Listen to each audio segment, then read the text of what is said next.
multiple occasions because of his resistance against a private central bank being set up in the United States. And it was something that Abraham Lincoln warned. And this is, by the way, why I believe he was assassinated. This is the Lincoln quote. "The money powers prey upon the nation in times of peace and conspire against it in times of adversity. It is more despotic than monarchy, more insolent than autocracy, more selfish than bureaucracy.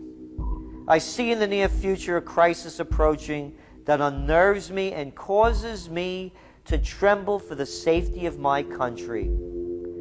Corporations have been enthroned. An era of corruption will follow, and the money power of the country will endeavor to prolong its reign by working upon the prejudices of the people until the wealth is aggregated in a few hands and the republic is destroyed." Wall Street has killed Main Street. So I know how unpopular it is to be seen as helping banks right now, especially when everyone is suffering in part from their bad decisions. I promise you, I get it. Up until about the Kennedy assassination and the beginning of the war in Vietnam, the United States is a very powerful engine for world progress. It's the assassinations, the Kennedy assassination, and the others in the 1960s, the beginning of the Vietnam War, and the beginning of the absolute domination of the Wall Street group over every other interest. Nobody else counts except the Wall Street money masters. That has now made the United States into no longer a force for progress, but something very different, often a force for destruction in the world. The military-industrial complex has taken over the country along with the Wall Street gang.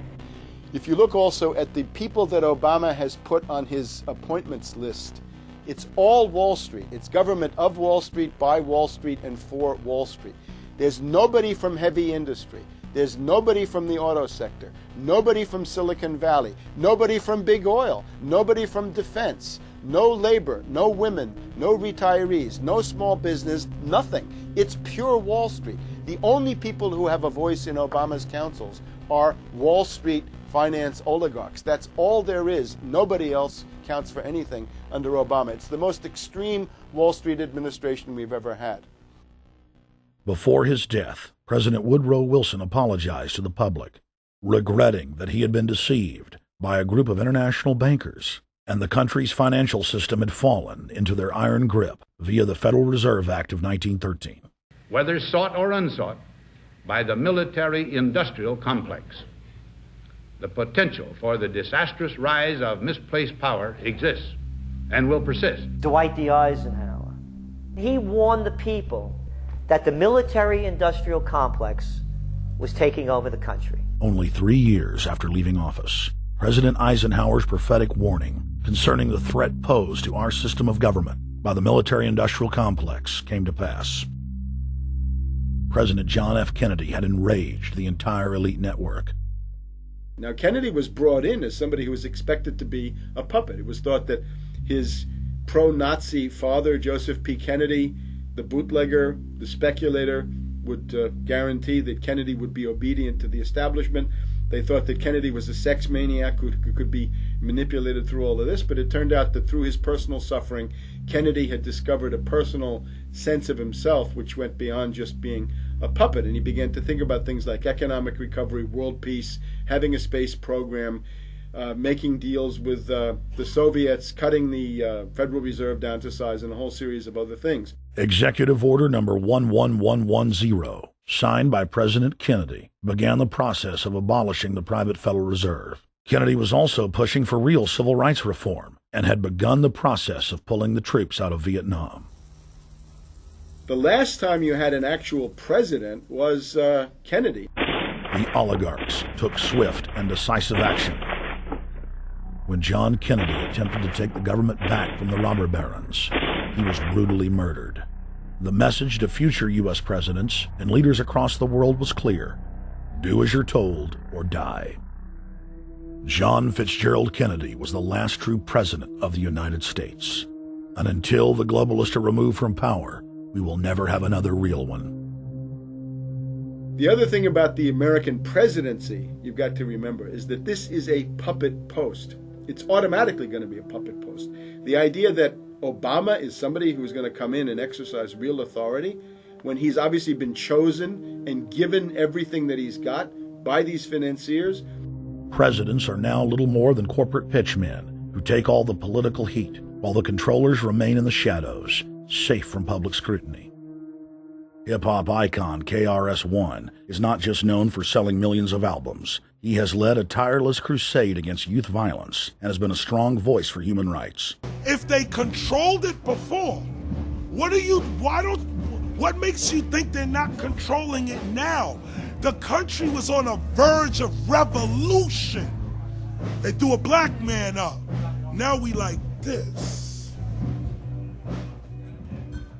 They give him the money, they give him the bundling, they give him vote fraud, they give him the media whores, they give him goons, they even have elected officials making threats to put people in jail if they criticize Obama in public. All of this is the mark of a puppet. And that means that he is a puppet, actually more of a puppet than anybody else, more of a puppet than Mrs. Clinton would have been, even more of a puppet than McCain. He's the maximum puppet that we've had, certainly since Jimmy Carter. They put a black face on the New World Order, and now we all happy. KRS ain't buying it. In the real executive power structure, the president serves the military-industrial complex. It's self-owned by the international bankers. If there's a revolution, the population just throws out the prime minister or president. The elite stays in power because the public is never aware of who the real enemy is. In Evian, France in 1991, standing before the Bilderberg Group, the apex of the world government power structure, David Rockefeller defined the New World Order as a system of world government serving the international banking elite. For decades, the banker-owned media would attack anyone who dared to warn the public that a dictatorial world government was being constructed right under their nose, and that national sovereignty was being deliberately destroyed. And now, after years of denial, the media and the elite themselves are proudly announcing that not only is world government real, but is the answer to the financial crisis that they carefully engineered. Suddenly, the Wall Street Journal tells us that the North American Union is here, and that getting rid of the dollar for a common currency with Canada and Mexico is good. The Financial Times of London, published by a member of the Bilderberg Group, crowed that a dictatorial world government had been kept in the shadows for our own good, and that it was now time for it to emerge from behind the curtains of national security. White House Chief of Staff Rahm Emanuel stated on record that they can't let this crisis go to waste. You never want a serious crisis to go to waste.